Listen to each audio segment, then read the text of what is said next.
Bote na balandi nyonso ya magazine ODK Mag, magazine oyo bino basango ya solo na temps réel. Owapi lelo ezali présenté par votre humble serviteur fils de l'homme de Beta Biloko. Oui, malamu na basango ya mokolo ya lelo. Tofongola basango na biso ya mokolo ya lelo na commune ya Kisensu population bazali kolela parce que kuna kuluna ebunda makajure nyi na ndenga defa te basengi na gouvernement atala likambo oyo. Reportage ya Plati Lukao.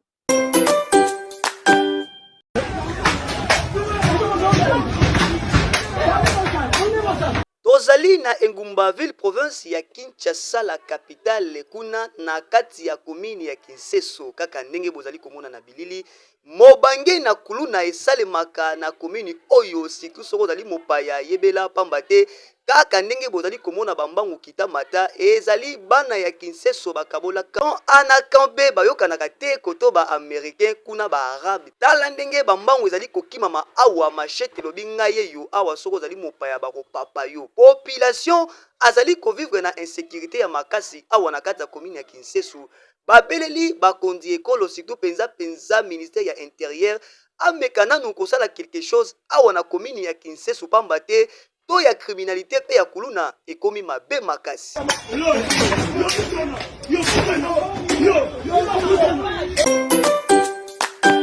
Totika commune ya Kisensu tokende na commune ya Njile quartier 13 na quartier 6 kuna kuluna bomana na ndenga black te kande bakino nde balobaka. Population basengi na gouvernement soki akati likambo te ekokende mabe makasi. Bola na ba détail na reportage.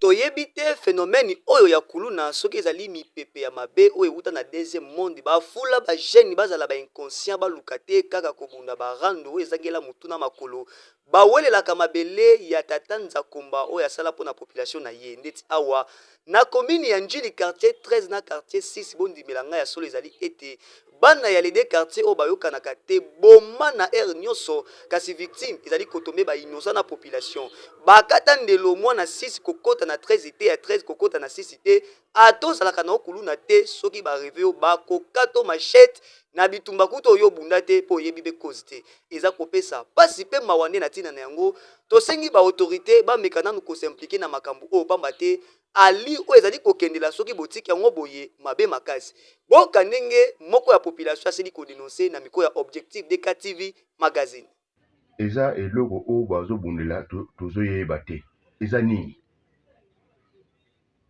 nini tozokomprendre te kaka eza kaka keno baraki na bango nde yango ozomona keno bazobundaka me biso batika eloko wana oyo bango bazosala biso toza na secrétaire na biso secrétaire eza lokola garant de la nation papa Fachi ndeke ayaki tozwi mwana mboka eza malamu eza malamu totika biloko oyo bango basala kobundaka kokendaka pasi par gla koyebisa kaka keno numéro 1 ya ville ya Kinshasa papa Dumba le gouverneur grand prêtre. Likambo ya qualification ya Léopard de la RDC tika na yebisa yo eningisi mokili mobimba pe baafricain bafandaki kimia te basouteniraki Léopard na ndenga defa te bandeko na biso ya Algérie balakisi bolingo na bango liboso ya kamera ya ODK Mag.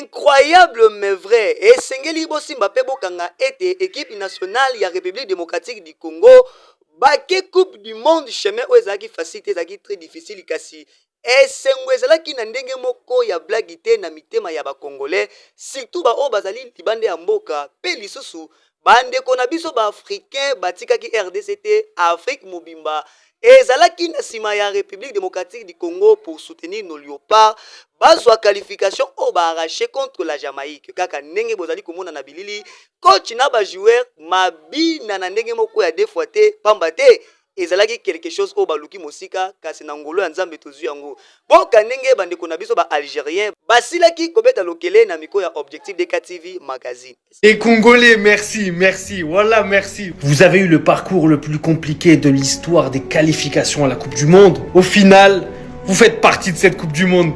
J'attendais cette vidéo, je l'attendais, je voulais la faire. Je me suis pas dit non, je vais faire une vidéo où je vais dire non, le Congo, c'est passé à ça, non, le Congo. Non! Là, c'est officiel. Le Congo participera à cette Coupe du Monde. C'est historique. Ça fait plus de 50 ans que le RD Congo n'a pas participé à une Coupe du Monde. 52 ans exactement. Et aujourd'hui, le Congo sera bel et bien en Coupe du Monde. Non, ça, c'est une fierté. Voilà, merci. Les Congolais, je vais vous dire un truc. En fait, avec le Congo, il faut pas que ça se passe bien, tranquillement, sans stress. Non, il faut que toujours il y ait du stress. Les Congolais, c'est ça votre problème. C'est ça que je vous reproche. Aujourd'hui, j'ai stressé avec vous. Regardez, il est 1h50 du matin. Et je suis là, je fais une vidéo. Mais la vie de ma mère, on m'a fait stresser. Waouh! RD Congo va participer à la Coupe du Monde 2026. Le Congo est de retour en Coupe du Monde. Ouais, c'est pas une blague. Je suis tellement fier. Le Congo, c'est un peuple qui méritait vraiment du bonheur. Wallah, vous méritez tout ce qui vous arrive. T'as vu, je vais vous dire un truc. C'est un peuple qui a tellement souffert. Vous voir sourire, vous voir heureux, ça me rend heureux. Même si ça va pas régler tous les problèmes qui se passent en République démocratique du Congo, ça au moins, ça va redonner de l'espoir au peuple du Congo. Et c'est tout ce qui comptait dans mon cœur. Wallah, t'as vu les Congolais, vous avez tellement souffert que je vous souhaitais cette qualification en Coupe du Monde. Voir le Congo se qualifier en Coupe du Monde après 50 ans d'absence, wallah que ça me fait plaisir. République démocratique du Congo, levez les bras en l'air et célébrez. Même s'ils vous ont fait souffrir, au final, ce qu'on retient, c'est la qualification. RDC, Nalingio, Tokos. likambo ya trakaseri na ville province ya Kinshasa ezali konyokola ba chauffeur surtout bandeko moto wewa bango baza na kanda makasi ya ba roulage pe ba chauffeur na ndenge adefa te yokande balobaki liboso ya kamera ya Plati Lukao. Kota la voiture pour nini bazo sala contrôle koto yo ozo kota la voiture nanga pour nini likambo ya tracasserie et pas bandeko na biso ba roulage vis-à-vis ya ba chauffeur to pe ba montard et komi ko salema na lolenge ya mabe makasi ndenge kaka bozali komona na bilili bandeko na biso ba PCR ba roulage to pe na ba policier ba komi ko nyokola ba chauffeur na ba montard du jour au jour d'après population. Ozala na mokanda, ozala na ngote, soki bakanyo bakokango kaka botala ndeti awa. Menace ya lolenge boye atakutu mikanda ngo bakontrola ka boye te ezali kopesa pasi pe mawa. To sengi na ba autorité oyo ya likolo ba mekana no ko réédiquer ba PCR to pe ba roulage oyo bazali ko sala mosala ya ko contrôler ba chauffeur na nzela pour que circulation routière ezala malamu. Bameka kosala yango na lolenge oyo elongo bani parce que oyo ekomi menace boka ndenge population basili ko dénoncer ba acte mususu ya mabe oyo bandeko oyo bakomi kosala pona ko tracasser bango na micro ya Objectif DK TV magazine.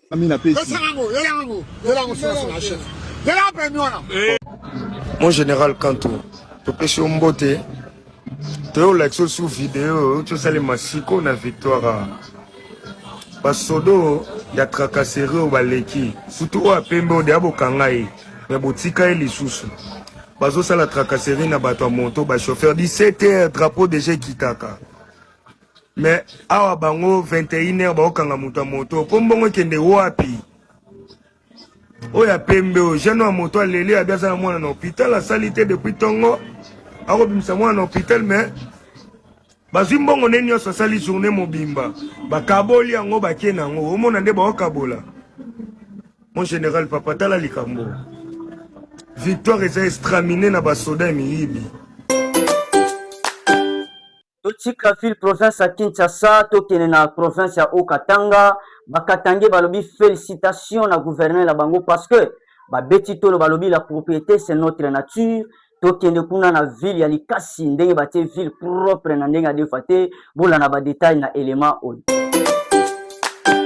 yo moto umelita mulai na bokono na memelo bonne nouvelle kende lombangu na masina epa ya mama Lweni Olive mama oazali kobikisa ba maladi nyonso na une semaine ya pamba pe azopesa taille ya agogo epa ba jeune fille ba papa o mikongwe bukana azo renforcer ba ona ndenge ya black te yoka ye moko nde abelelaki liboso micro ya ODK Mai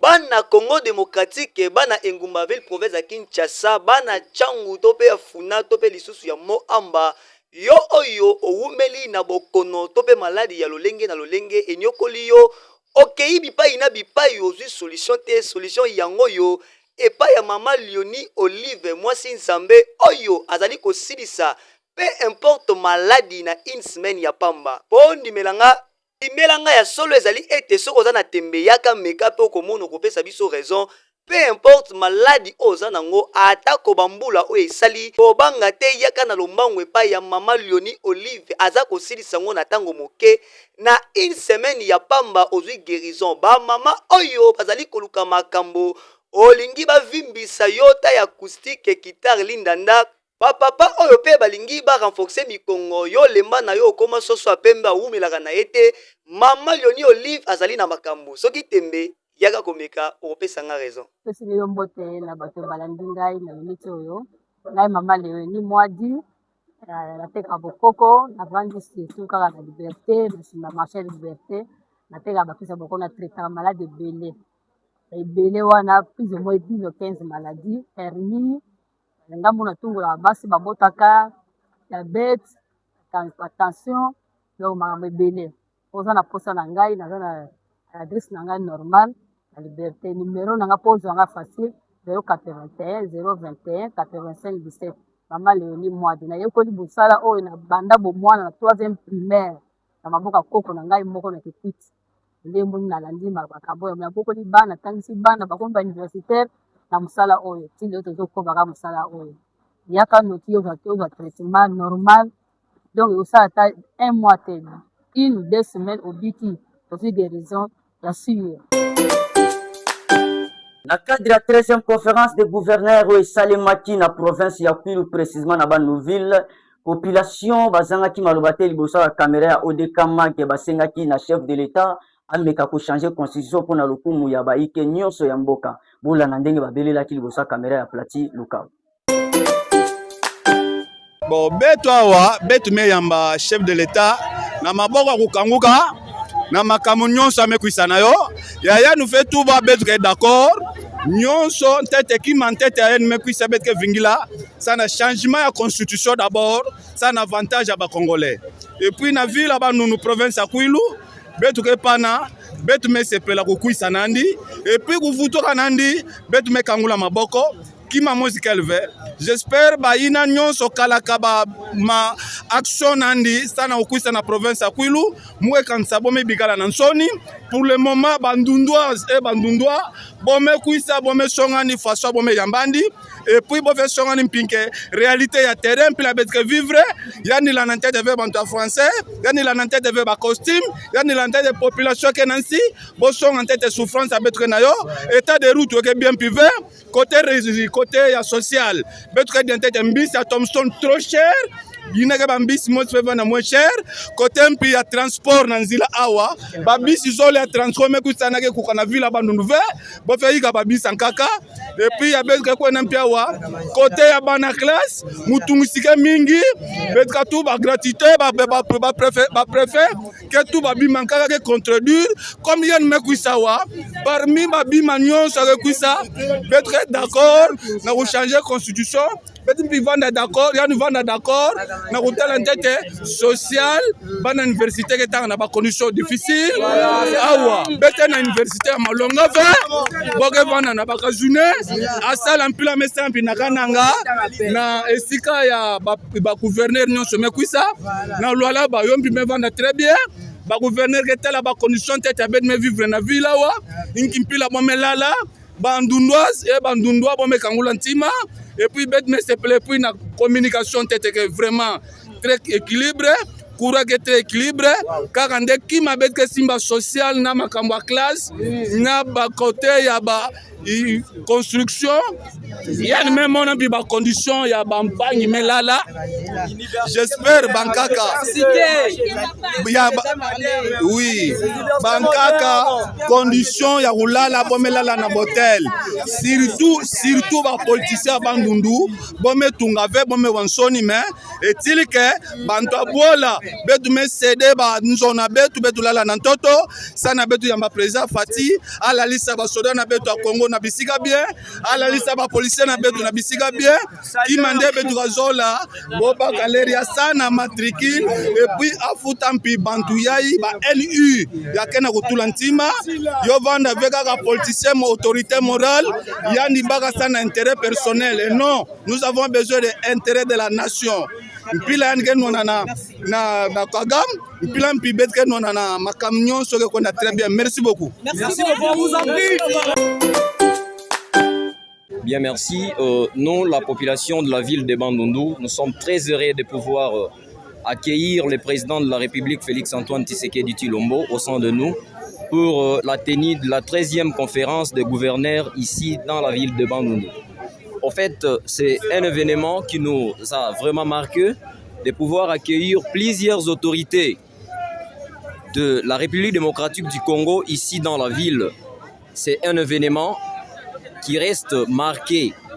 Aujourd'hui, le 24 mars 2026, nous, la population de la ville de Bandundu, nous sommes très heureux. Premièrement, on a commencé par des arrangements depuis longtemps. Depuis 2 fois des reports de cet événement, nous avons été d'ailleurs décourageux et actuellement, nous sommes heureux parce que le président de la République a foulé ses pieds aujourd'hui, cet après-midi, dans la ville de Bandundu. Alors, ce que nous allons faire comme effort étant habitants de la ville de Bandundu, c'est de soutenir ces idées par rapport à la vision de l'évolution des travaux qui se font ici à travers la province de Kwilu et nous ne cesserons jamais de l'accompagner durant son mandat. Merci beaucoup. Directeur général ya RSP atelemaki mpona kobeta tolo po azosoutenir visa chef de l'état na ndenge ya defate aza sans frontière ntina province ya Kwilu azokontinue kosala mosala kitoko population ya Kwilu bafandaki kimia te balakisaki misala kitoko na liboso ya kamera ya Plati Lukao olanda badetail na élément oyo. Le directeur général de la RSP, Miguel Katem Kachel, l'homme qui maîtrise la vision du chef de l'État, Félix-Antoine Tshisekedi Tshilombo, dans le secteur de la sous-traitance. Fortement représenté par la jeunesse de ce coin du pays ici à Kwilu, dans le cadre de la tenue de la 13e conférence de gouverneurs sous le haut patronage du chef de l'État, Félix-Antoine Tshisekedi Tshilombo, du 24 au 28 mars 2026. Badge, casquettes, t-shirts, drapelés, visiblement aux alentours de l'aéroport, de part et d'autre dans l'ensemble de la ville de Bandundu. Miguel Katem Kachel, l'homme du chef, l'homme qu'il faut, à la place qu'il faut. La respect, ici est de noter que la respect contribue également à l'autonomisation de la jeunesse congolaise, comme le souhaite le chef de l'État, Félix-Antoine Tshisekedi Tshilombo. Quelques personnes n'ont pas manqué d'exprimer leur satisfaction. Son cousin, c'est son frère, je ne sais pas, il l'aime beaucoup. Voilà la façon qu'il a fait la visibilité. Partout, là-bas, vous voyez les bâches en bas. Toko Matissa Babacho, beta kuno mona, Babacho na se kuna. O kuna, ozo mona wana, eza yango na se. Tala mabaya nenge kei. Et puis esukika awate. Toke na aéroport, eza kuna. Tokititi na se. Yango na yango omona ngambu ezali donc Miguel Okola ngane chef de l'état na ye tika se président chef de l'état na ye que partout chef de l'état kozala ye pe azala depuis tout monde ngo ka que partout chef de l'état azali Miguel azalaka pene na ye soki nzema bandeli mokili mopanza mobali ya chef de l'état kozala Miguel namoni yango ka namoni vraiment na omona tande totali awa jamais tomoni 10 bâches. Oh, Moutasali 10 ya Moutouma pour le chef de l'État. Mais biso tozana 200 bâches pour le chef de l'État. Et vous devez compter ça 1, 2 jusqu'à 200. Bon, Moutoua boya olinga Moutouma kasi boye totika.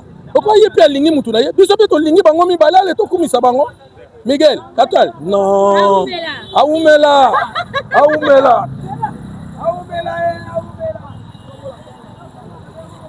Tu vois partout là-bas, il va tailler na Apa vitu nesepela na hukuma na ngea ngeme kuma na ntoto na beta bandundu. Vraiment vitu mwako songeme negligea betu ngeme losa betu. Mais présence ngena bandundu. En tout cas tu nesepela sabi que ça de nyoso ke bonga.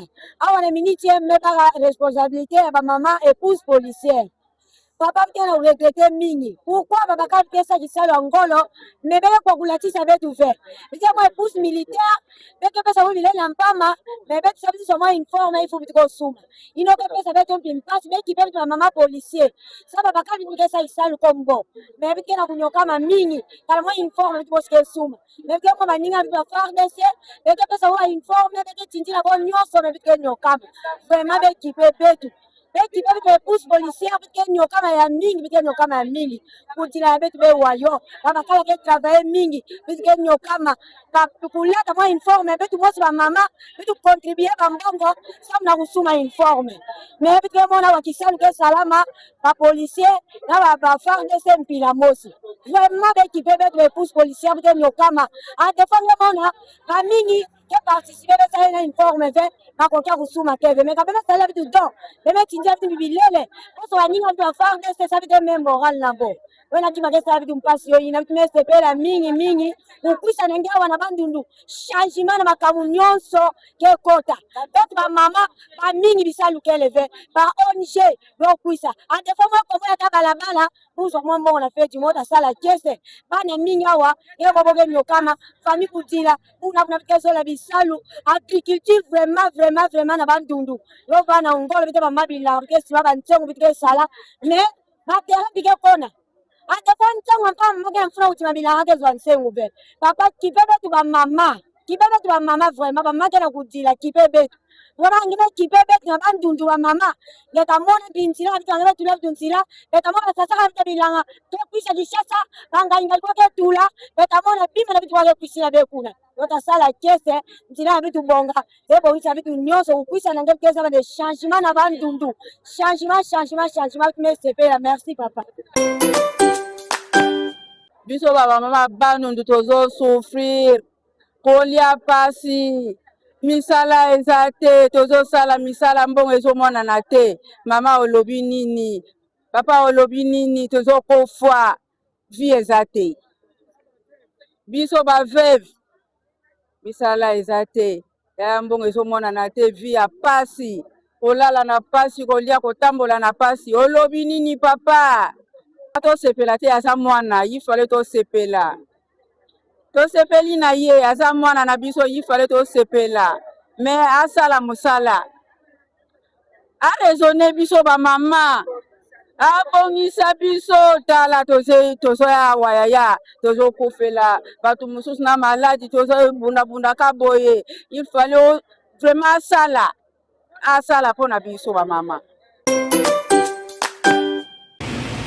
Poursuite ce jeudi 26 mars 2026 à Kwilu de la 13e conférence des gouverneurs, une activité de grande envergure sous le haut patronage du chef de l'État Félix Antoine Tshisekedi Tshilombo. En cette 3e journée, plusieurs activités sont inscrites à l'ordre du jour, notamment le travaux en panel, la visite de stands et autres. C'est dans cette optique que le gouverneur militaire du Nord Kivu, Kakule Somo, a visité le stand de l'Office national du tourisme ONT, dans le but de s'imprégner de richesses que regorge la province du Kwilu. La province du Nord Kivu est une province très touristique. Oui. Vous savez. Oui. Je pense que c'est la première du pays. Oui. Donc, actuellement, perturbée par la guerre, mais très bientôt, ça va devenir civil. Oui. Et donc, le tourisme va repartir. Oui. Le paradis sur terre, les Nord. Il s'y est dénoté que le gouverneur militaire du Nord Kivu, Kakule Somo, a rassuré aux agents de l'Office national du tourisme de la sécurité dans la partie est du pays et promet dans le tout prochain jour une visite au Nord Kivu, étant donné que le Nord Kivu est le premier site touristique de la République démocratique du Congo. Une merveille et un paradis. Le rendez-vous est bien pris avec l'ONT. Oyo nde depuis tokomi na suka ya basango na biso ya mokolo lelo kasi tokoki kokabwana bongo te sa toloba grand merci na tata nzambe mokeli oyo azopesa biso pema mikolo nyonso po ete toloba liboso ya baposte téléviseur na bino tokozanga te koloba merci na maître Doudou Kodaso le jeune patron oyo azali kopesa biso chance mikolo na mikolo tokontinue kopanza basango malamu bongo Moïse ya bana njile honorable Tatiana Pembe Lwemba mwasi ya pembe oyo akimisa ngumi na ndako banjilo balobi akolungwa te na mitema na bango kino Yesu akozonga kasi soki Allah azali na biso kaka insha Allah tokomona na bino mikolo ekoya ciao